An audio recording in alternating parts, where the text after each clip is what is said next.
کسی نے سلطان محمود غزنوی سے یہ بات کہی، اللہ اکبر، کہ آپ کا نالائق بھتیجا میرے گھر میں گھس آتا ہے۔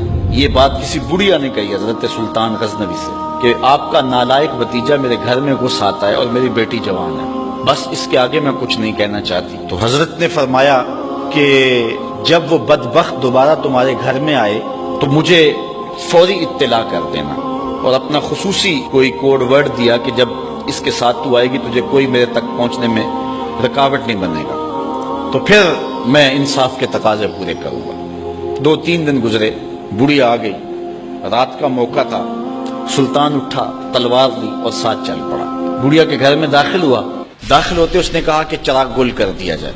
چراغ گل کر دیا گیا تو اس نے جا کے اس نوجوان کی گردن کاٹ دی۔ پھر اس کے بعد اس نے کہا کہ مجھے پانی دیا جائے۔ اس نے پانی کا کٹورا دیا، اس نے پانی پیا، پھر کہا اب چراغ جلا دو۔ جب چراغ جلایا گیا تو اس نے لاش کو دیکھا اور کہا الحمدللہ۔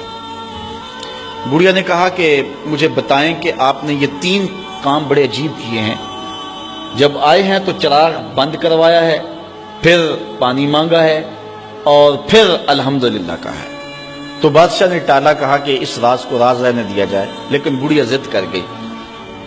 تو بادشاہ نے کہا سنو کہ تم نے کہا تھا کہ آپ کا بھتیجا ہمارے گھر میں گھس آتا ہے اور میری بیٹی جوان ہے، تو جب میں تمہارے گھر داخل ہوا تو میں نے چراغ اس لیے بجھوا دیا تھا کہ کہیں عدل کے تقاضے پورے کرنے میں رکاوٹ نہ بنے اور بھتیجے کا چہرہ مجھے انصاف کرنے سے روک نہ دے، تو میں نے اس لیے چراغ بجھوا دیا۔ کہا بات سمجھ آ گئی۔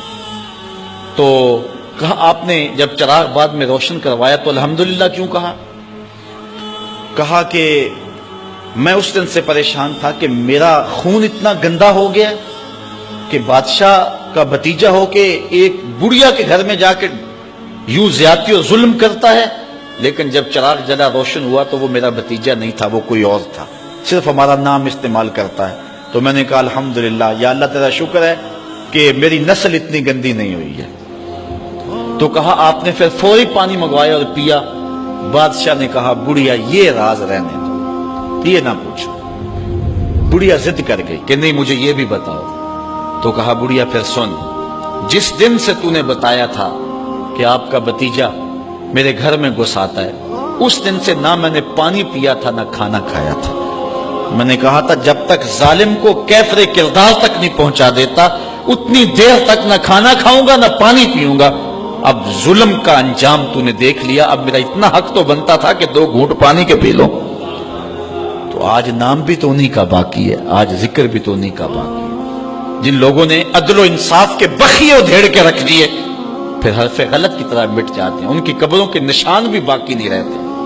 دنیا کے اوپر کتنے لوگ تھے، رضا شاہ پہلوی دیکھ لیں، ایران کا شہنشاہ ایران دیکھ لیں، کہ پھر بعد میں دیکھیے کہ ان کو قبر کے لیے جگہ نہیں مل رہی۔ تو جنہوں نے عدل کیا، جنہوں نے انصاف کیا، تو زمانے کے اوپر نام انہی کا رہتا ہے، اور کسی ملک میں کسی جگہ پہ عدل و انصاف سے ہی ملک اور وطن قائم رہتے ہیں۔ الملک یدوم بالکفر ولا یدوم بالظلم، ملک کفر سے تو قائم رہ سکتے ہیں لیکن ظلم سے قائم نہیں رہتے۔